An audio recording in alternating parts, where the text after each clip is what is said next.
여러분, 저는 3년 동안 힘든 시간을 보냈습니다. 시어머니 간병 때문에 인생이 완전히 망가졌어요. 직장도 잃고 친구들도 잃고 제 인생은 없었죠. 그런데 시어머니가 돌아가신 후 충격적인 일이 벌어졌습니다. 장례식장에 갑자기 변호사가 나타났어요. 그리고 믿을 수 없는 말을 했죠. 그 순간 저는 완전히 멘붕이었어요. 어머니, 도대체 왜 그 사람에게 모든 유산을 주신 거죠? 과연 누가 시어머니 유산을 가로챘을까요? 그리고 어떤 치밀한 계획이 숨어 있었을까요? 마지막 반전은 정말 상상도 못할 거예요. 그럼 지금부터 이 믿기 힘든 실화를 들려드릴게요. 저는 아직도 그날 일이 믿어지지 않습니다. 시어머니께서 3년간의 암 투병 끝에 세상을 떠나셨어요. 마지막 순간까지 제가 곁에 있었죠. 손을 꼭 잡고 있으면서도 눈물이 계속 흘렀습니다. 어머니, 이제 고통 없는 곳에서 편히 쉬세요. 그렇게 중얼거리면서 어머니의 손을 쓰다듬었어요.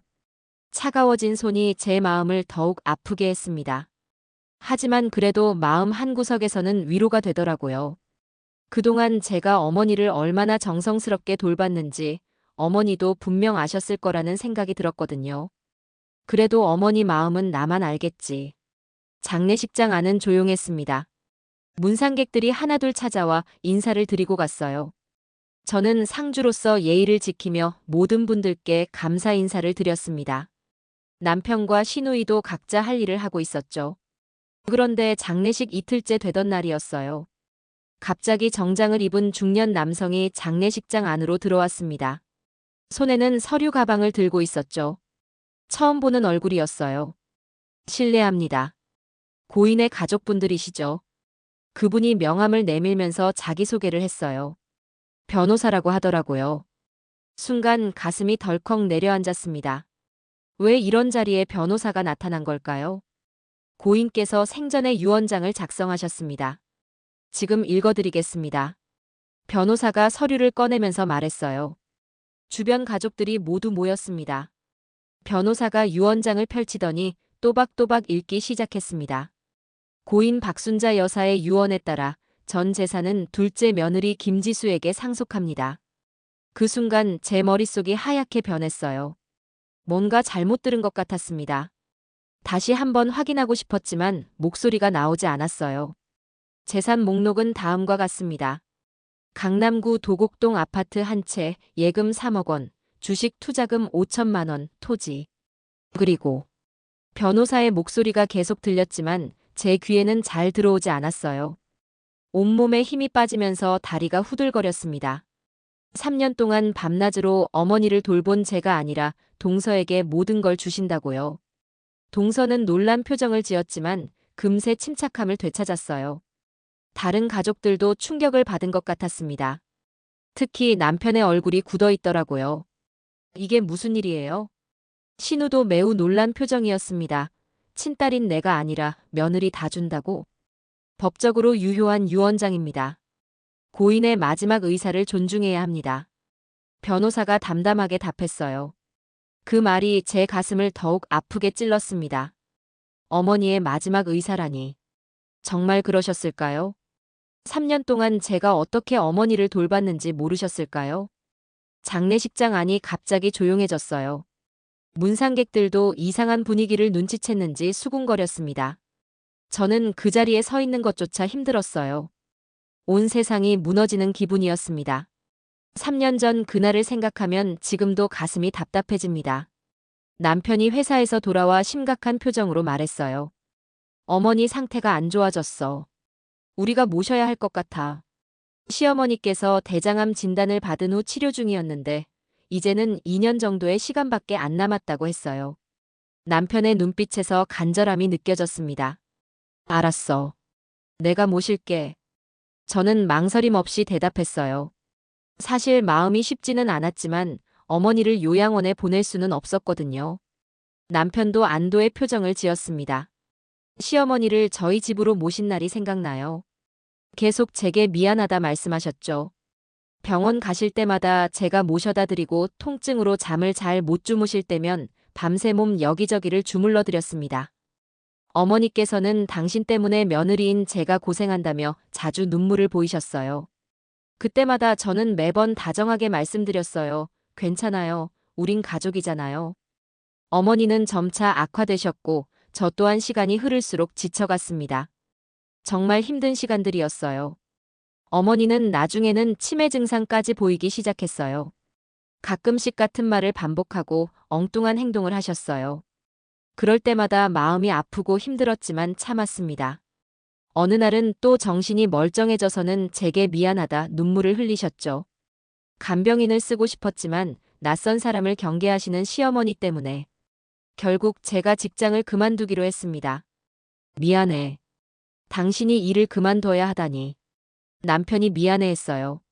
하지만 어쩔 수 없었죠. 어머니를 혼자 둘 수는 없었으니까요. 회사 동료들에게 사정을 말하고 사표를 냈어요.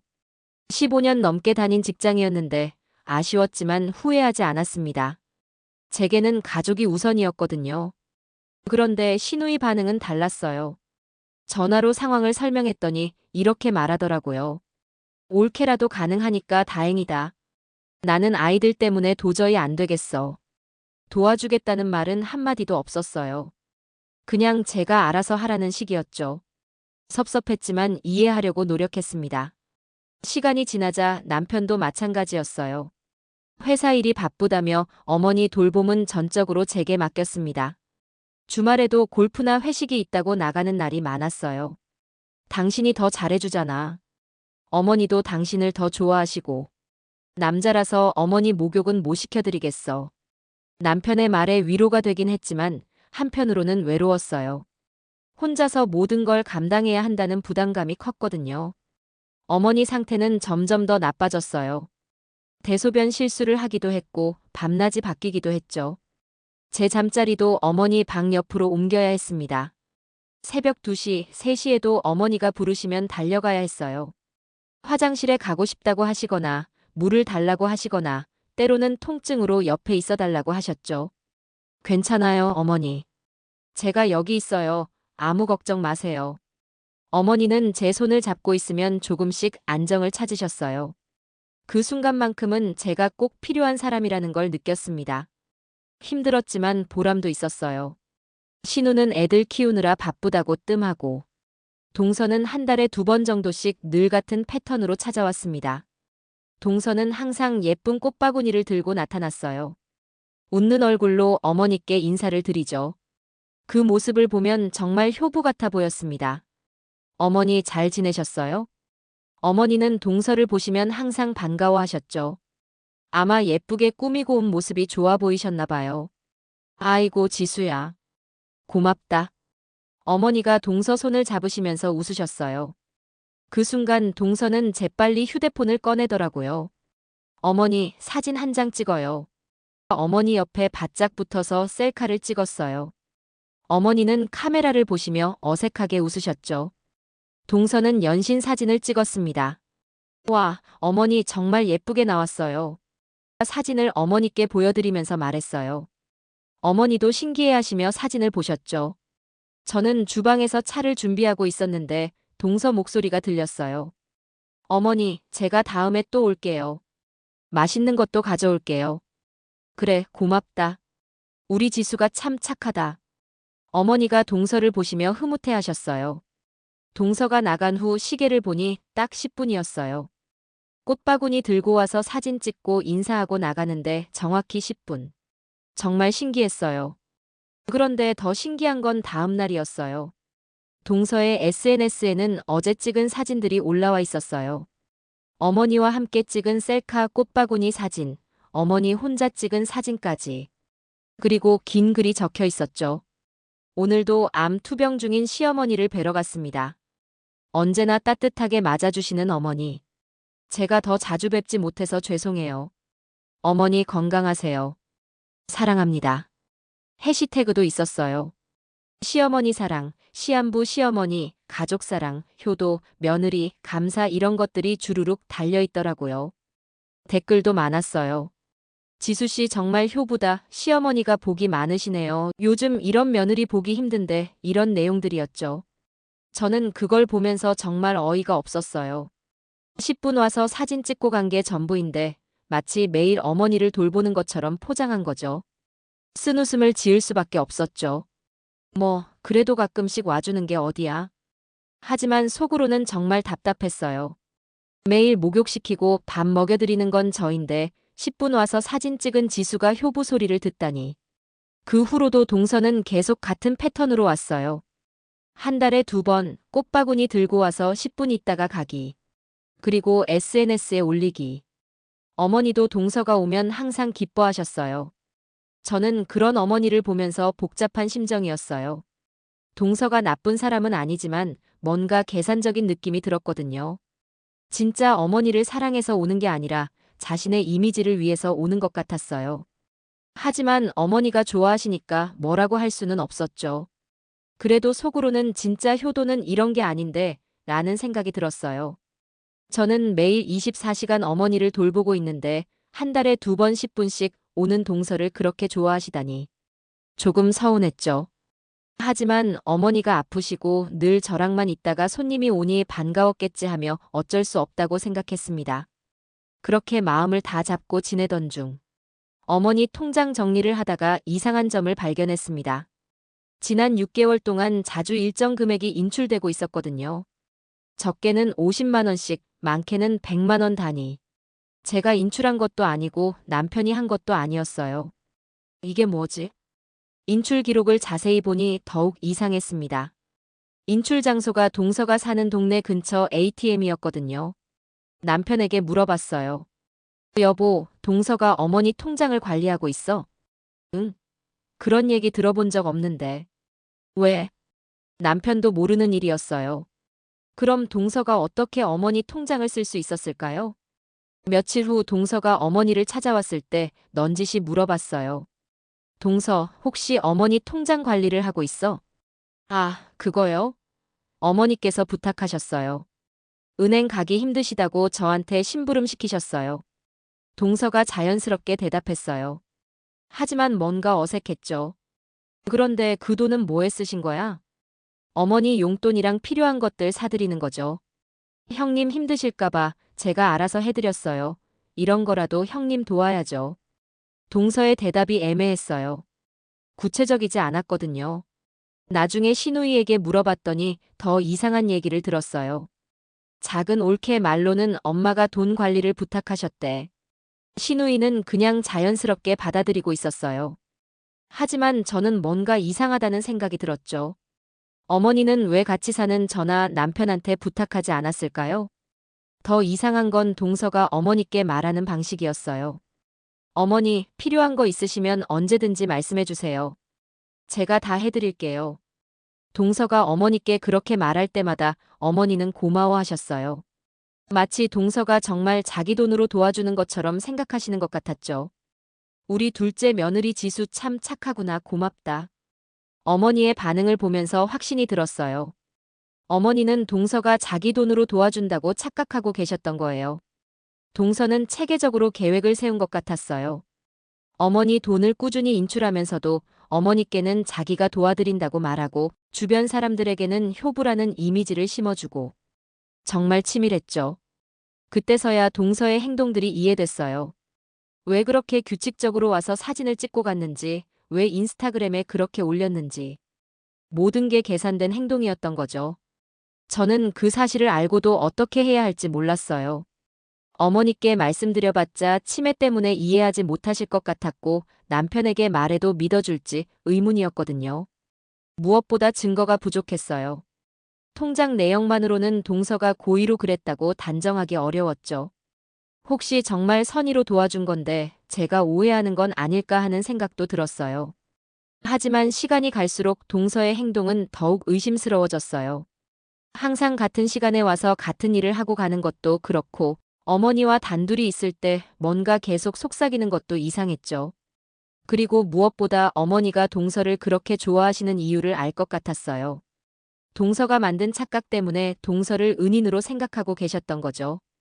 어머니가 돌아가신 후 며칠 동안 저는 정말 힘들었어요. 유산 상속 문제도 문제지만 무엇보다 제가 3년 동안 한 일들이 무의미하게 느껴졌거든요. 남편에게 울면서 말했어요. 여보, 이게 말이 돼? 내가 3년 동안 어머니를 어떻게 돌봤는데. 목소리가 떨렸어요. 억울함과 분노가 한꺼번에 올라왔죠. 당신, 이제 그만 좀 해. 어머니가 기억하는 건 재수 씨일 수도 있지. 어머니 돈 어머니가 주고 싶은 사람 준 건데 뭘 자꾸 그래? 남편의 말에 가슴이 더욱 아팠어요. 정말 무심한 사람이라는 생각이 들었죠. 제가 얼마나 힘들게 어머니를 돌봤는지 모르는 것 같았어요. 저는 정말 화가 났어요. 남편이 제 마음을 전혀 이해하지 못한다는 게 서러웠죠. 알겠어, 알겠어. 그런데 이미 일어난 일인데 어쩔 수 없잖아. 남편은 여전히 무덤덤했어요. 마치 남의 일인 것처럼 말하더라고요. 친구들에게 이 상황을 털어놨더니 모두 놀라워했어요. 선영아, 그게 말이 돼? 네가 얼마나 고생했는데. 친구들은 제 편을 들어줬지만 주변 사람들의 반응은 달랐어요. 특히 시댁 친척들의 말이 가장 상처였죠. 지수가 늘 다정했잖아. 어머니도 지수를 좋아하셨고. 선영이가 고생한 건 인정하지만 어머니 마음은 어쩔 수 없잖아. 심지어 어떤 친척은 이런 말까지 했어요. 지수 씨가 간병비도 냈다던데. 그 말을 듣는 순간 정말 기가 막혔어요. 동서가 어머니 돈으로 낸 건데 사람들은 동서가 자기 돈으로 낸 줄 알고 있었거든요. 그 돈은 어머니 돈이에요. 동서가 자기 돈으로 낸 게 아니라고요. 제가 소리쳤지만 사람들은 믿지 않았어요. 고생한 건 알겠는데 결국은 유산 때문에 이러는 거야? 사람들의 시선이 곱지 않았어요.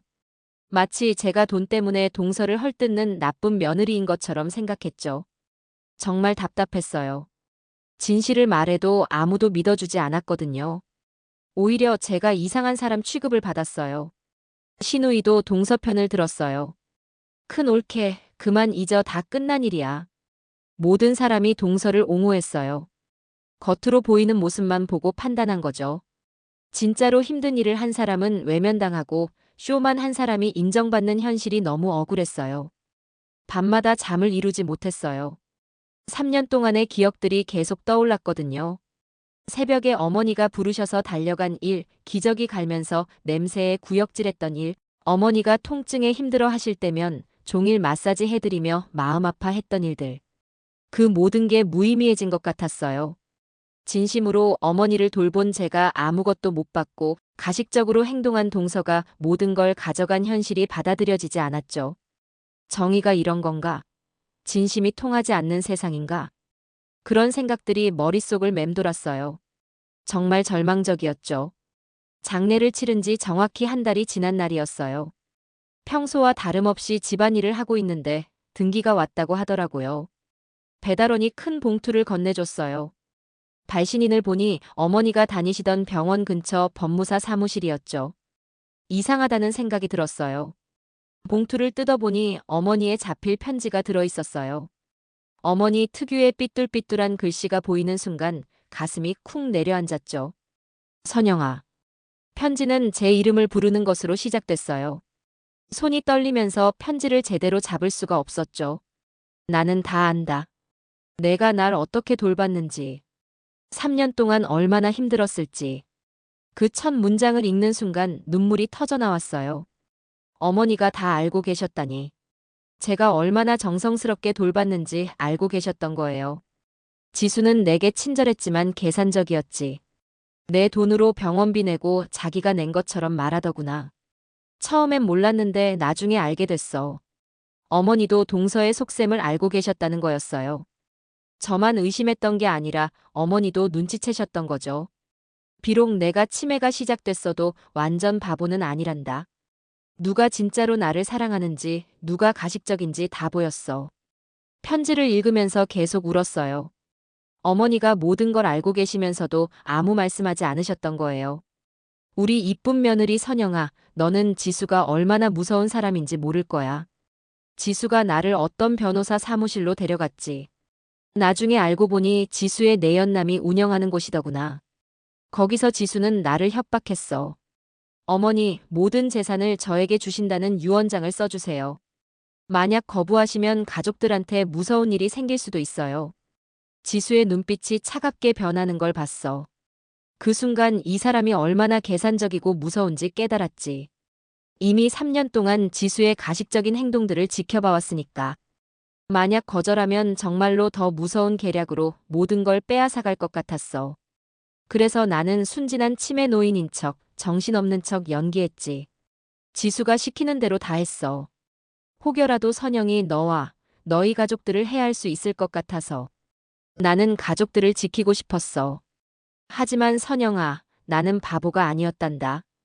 그 후 지인 도움으로 은밀하게 믿을 만한 김 변호사를 찾아가서 진짜 유언장을 다시 작성했어. 공증까지 받아서 법적 효력을 완벽하게 만들어뒀지. 편지를 다 읽고 나서 한참 동안 멍하니 앉아 있었습니다. 어머니가 모든 걸 알고 계셨고 진짜 유언장을 따로 만들어 두셨다니. 그러고 보니 몇 달 전 일이 떠올랐죠. 동서가 웬일로 저에게 이렇게 말했던 기억이 났거든요. 형님, 많이 힘드시죠? 오늘은 푹 쉬세요. 제가 어머니 모시고 바람 쐬고 올 테니까요. 그때 저는 동서가 정말 고마웠어요. 그동안 제가 오해했나 싶었죠. 나쁜 사람이 아니구나 생각했었거든요. 그런데 그날이 바로 그 일이 벌어진 날이었다니. 소름이 돋았습니다. 동서가 얼마나 치밀하게 계획했는지 깨달았죠. 정말 놀라운 내용이었어요. 동서가 어머니께 유언장 작성을 종용했고 어머니는 가짜로 써주신 거였다니. 진짜 유언장은 김 변호사에게 맡겨뒀다. 법적으로 처리되기 전까진 아무 말 말아다오. 편지에는 변호사 연락처도 적혀 있었어요. 그리고 마지막 문장이 가장 뭉클했죠. 선영아, 진심으로 고마웠다. 내게는 아들도 딸도 다 필요 없었어. 너만이 진짜 가족이었어. 내 전 재산의 70%는 내 것이다. 나머지는 손주들 교육비로 써라. 그리고 만약 다음 생에 우리가 다시 만날 수 있다면 그땐 꼭 내 딸로 태어나 주렴. 내가 온 마음을 다해서 널 사랑해주고 아껴주마. 사랑한다, 우리 이쁜 며느리 선영아. 편지를 다 읽고 나서 한참 동안 멍하니 앉아 있었어요. 어머니가 모든 걸 알고 계셨고 진짜 유언장을 따로 만들어 두셨다니. 바로 편지에 적힌 번호로 전화를 걸었어요. 여보세요, 김 변호사님이신가요? 네, 맞습니다. 혹시 박순자 어머님의 큰며느리 김선영 씨인가요? 변호사도 제가 연락할 걸 기다리고 있었나 봐요. 어머니께서 편지를 남기셨군요. 내일 사무실로 오시면 진짜 유언장을 보여드리겠습니다. 다음 날 변호사 사무실에 갔어요. 남편도 함께 갔죠. 남편은 편지를 보고 나서야 상황을 이해했어요. 정말 어머니가 이런 편지를 남기셨어요? 남편도 놀란 표정이었어요. 그동안 제 말을 믿지 않았던 게 미안했나 봐요. 변호사가 진짜 유언장을 보여줬어요. 거기에는 분명히 적혀 있었죠. 전 재산의 70%는 큰며느리 김선영에게, 나머지 30%는 손주들 교육비 명목으로 신탁 처리한다. 날짜도 장례식장에서 읽힌 가짜 유언장보다 훨씬 나중에 작성된 거였어요. 법적으로 더 유효한 문서였죠. 이 유언장이 진짜입니다. 고인께서 정신이 온전할 때 자발적으로 작성하신 거예요. 변호사의 말에 가슴이 벅차올랐어요. 어머니가 마지막까지 제 마음을 알아주셨다니. 그 후 다시 변호사와 함께 진짜 유언장을 공개했어요. 친척들도 모두 참석했죠. 일부러 모두 불렀습니다. 동서의 실체를 모두에게 밝히기 위해. 이게 무슨 일이에요? 동서는 매우 당황하며 물었어요. 얼굴이 새하얗게 변해 있더라고요. 진짜 유언장이 따로 있었습니다. 변호사가 차근차근 설명했어요. 그리고 어머니가 마지막에 남긴 편지도 함께 공개했죠. 이건 말이 안 돼요. 어머니가 분명히 제게 모든 걸 주신다고 하셨는데. 동서가 흥분하며 노발대발했어요. 하지만 법적으로는 어쩔 수 없었죠. 법원에서 정식으로 확인받은 유언장입니다. 이의를 제기하셔도 결과는 같을 겁니다. 변호사의 말에 동서는 할 말이 없어졌어요. 다른 가족들도 충격을 받은 것 같았죠. 남편이 제 손을 잡았어요. 미안해. 그동안 당신 마음을 몰라줘서. 시누이도 미안하다고 했어요. 사람들의 태도가 180도 바뀌었죠. 하지만 저는 복잡한 심정이었어요. 유산을 받게 된 건 감사하지만 그것보다 더 중요한 게 있었거든요. 내가 받은 건 유산보다 더 소중한 어머니의 마지막 마음이었어요. 제가 눈물을 흘리며 말했어요. 어머니가 제 진심을 알아주셨다는 게 가장 기뻤죠. 동서는 끝까지 억울하다고 했지만 소용없었어요. 어머니의 진짜 마음이 밝혀진 이상 어쩔 수 없었거든요. 며칠 후 상속 절차가 완료됐어요. 어머니 유산의 70%가 제게 왔고 나머지는 손주들을 위한 교육비로 따로 관리하게 됐죠. 저는 신우에게도 유산을 나눠줬습니다. 그날 밤 어머니 영정 앞에 앉아서 편지를 다시 읽었어요. 어머니의 따뜻한 마음이 느껴졌죠. 지금 생각해보면 어머니가 가르쳐 주신 게 많아요. 진심은 언젠가 반드시 통한다는 것, 겉으로 보이는 것보다 마음이 중요하다는 것. 그리고 가장 중요한 건 진짜 가족은 피로 맺어지는 게 아니라 마음으로 맺어진다는 거였어요. 어머니와 저는 시어머니와 며느리였지만 진짜 가족이 될 수 있었거든요. 동서의 가식적인 행동들도 결국은 들통났어요. 진심이 아닌 계산으로 한 일들은 오래 갈 수 없다는 걸 배웠죠. 그 후 동서는 상속에서 제외된 것만이 끝이 아니었어요. 어머니를 돌본다며 인출했던 돈이 무려 3천만 원가량, 그리고 몰래 빼돌린 어머니의 적금까지 모든 게 밝혀졌어요. 변호사가 철저히 조사한 결과였죠. 이건 횡령이에요. 고발하겠습니다. 변호사의 말에 동서는 완전히 무너졌어요. 그리고 결국 외도한 사실까지 들통나서 이혼까지 당했어요. 당신이 그런 사람인 줄 몰랐어. 우리 아이들한테 어떻게 설명하겠어? 동서는 가정도 잃게 됐죠. 반면 저는 어머니께서 주신 유산으로 작은 카페를 열었어요. 예전 어머니가 좋아하셨던 꽃들로 가득한 따뜻한 공간이에요. 카페를 운영하며 다시 제 삶의 활기를 찾게 되었습니다. 저는 가끔 어머니가 그리워요. 진짜 사랑은 보상을 바라지 않지만 결국은 그 진심이 인정받는 날이 온다는 걸 깨달았어요. 어머니께서 마지막에 보여주신 사랑이 그 증거였죠. 진심은 언젠가 반드시 빛을 발합니다. 계산으로 하는 선행은 언젠가 들통나지만 진짜 사랑은 영원히 남아요. 돈보다 소중한 건 진정한 마음이라는 걸 어머니가 마지막에 가르쳐 주셨어요. 어머니를 그리워하는 마음은 여전하지만 이제는 후회 없이 웃을 수 있어요. 제가 옳은 일을 했다는 걸 알거든요. 이 이야기가 도움이 되셨다면 좋아요와 구독 부탁드려요. 여러분의 진심 어린 이야기도 댓글로 들려주세요. 다음에도 더 감동적인 이야기로 찾아뵐게요. 감사합니다.